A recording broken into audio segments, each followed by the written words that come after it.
제 이름은 오미정이고 올해 30살이에요. 4살 연상의 남편과 결혼한 지 1년이 다 돼가요.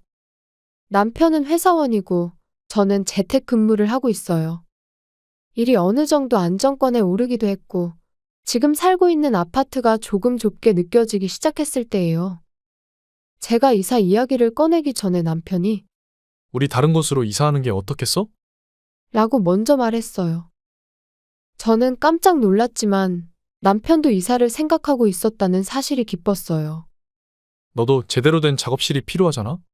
지금처럼 거실 한 구석에서 계속 작업하면 집중하기 힘들 거 아니야? 사실 그렇긴 해요.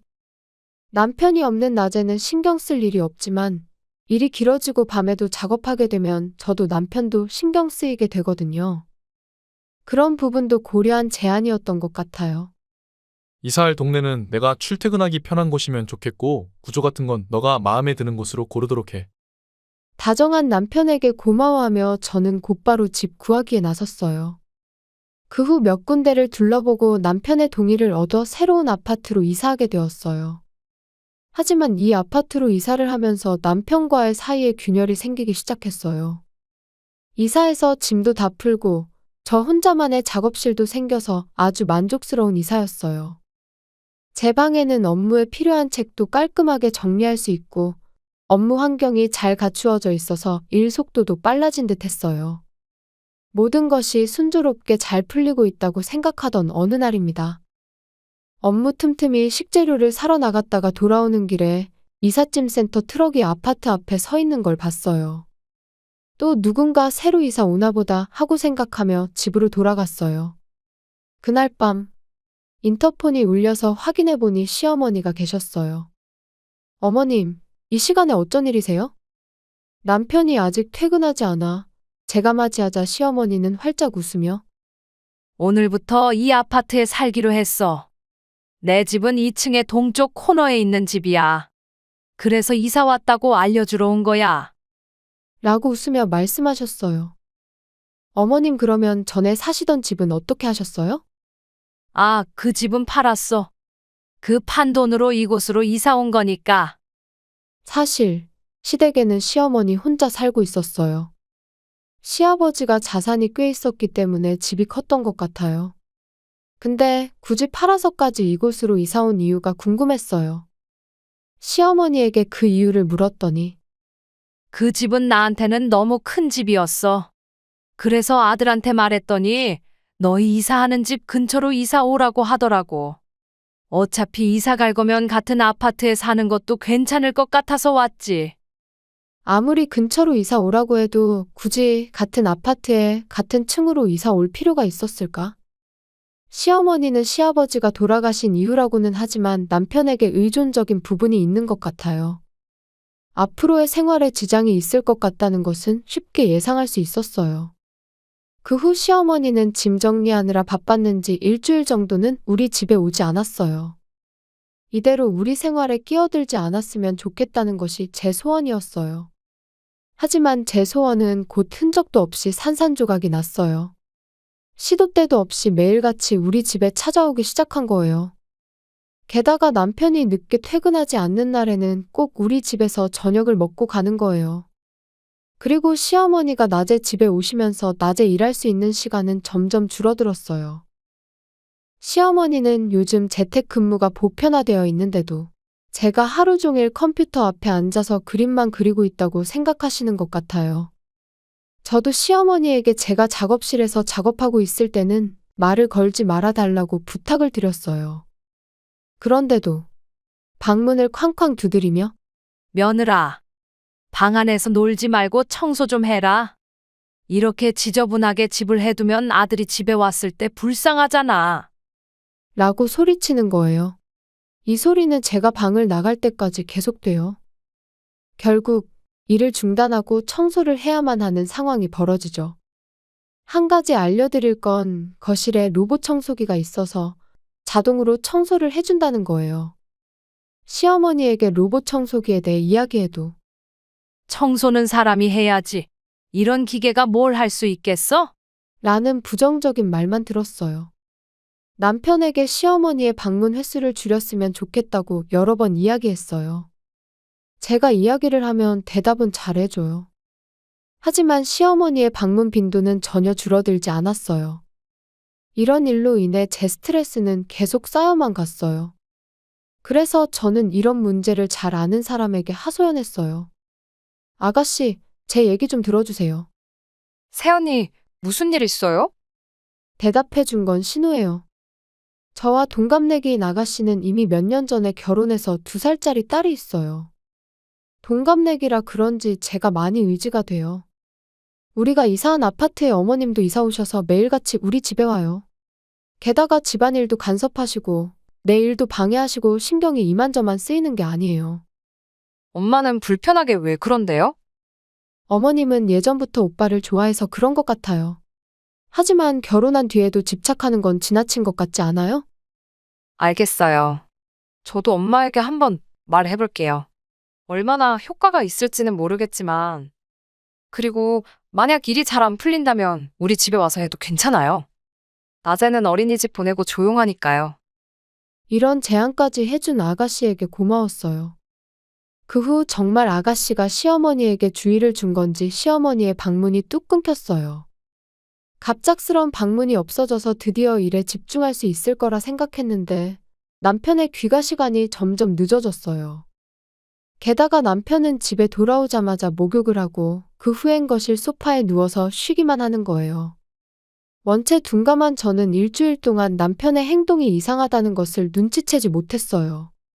아, 그러고 보니 내가 만든 저녁을 왜 먹지 않는 걸까? 겨우 알아차린 저는 남편을 추궁했어요. 여보, 왜 지난 일주일 동안 내가 만든 저녁을 먹지 않는 거야? 응? 엄마가 만든 저녁을 먹고 왔으니까 그렇지. 뭐?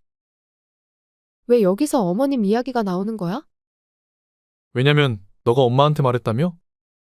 일이 너무 바빠서 집안일 할 시간이 없으니까 엄마가 내 저녁 좀 챙겨줬으면 좋겠다고. 그런 말은 처음 들어봤어요. 동시에 시어머니의 방문이 뚝 끊긴 이유도 알 수 있었어요. 남편을 저녁에 만날 수 있으니 굳이 우리 집에 올 필요가 없었던 거죠. 역시 엄마가 해준 밥은 맛있어. 너가 해준 요리가 맛없는 건 아니지만 괜찮으면 엄마한테 요리 노하우 좀 배우는 게 어때? 그런 말을 하면 제가 상처받지 않을 거라고 생각한 건지. 나름대로 열심히 요리해왔는데. 남편이 저보다 시어머니를 더 지극히 여긴다는 것을 잘 알 수 있었어요. 남편은 어머님 집에서 저녁을 먹는 게 당연한 게 되었고, 저도 남편 저녁을 만드는 걸 그만두었어요. 이제 식사도 따로 먹게 된 우리는 부부라고 할 수 있을까요? 얼마 전이 우리 결혼 기념일이었어요. 결혼할 때 결혼 기념일에는 나이를 먹어도 데이트하자고 말했던 건 남편이었어요.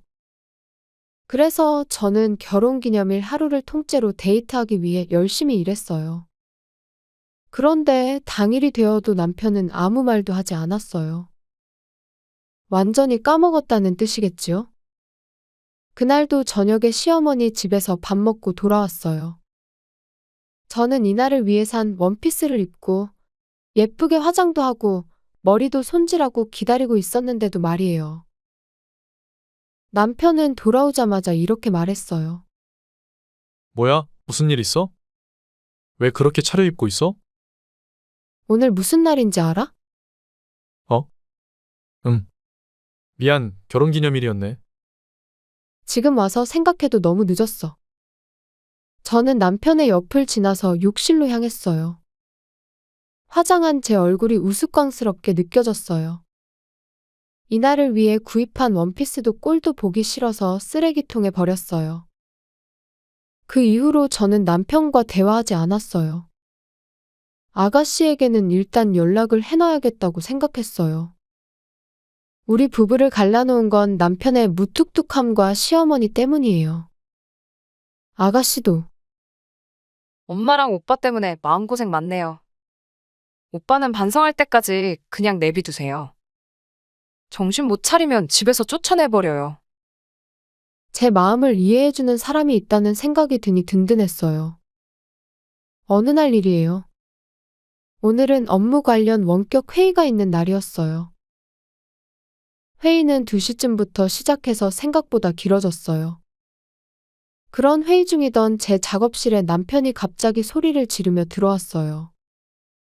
엄마가 입원했대 너가 계단에서 밀었다고 하는데 무슨 짓이야?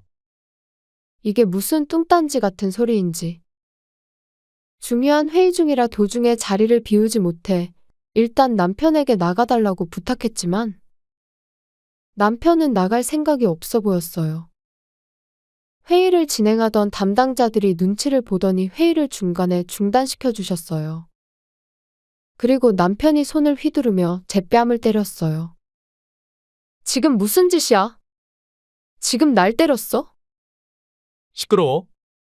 엄마가 아픈 거에 비하면 그건 아무것도 아니야.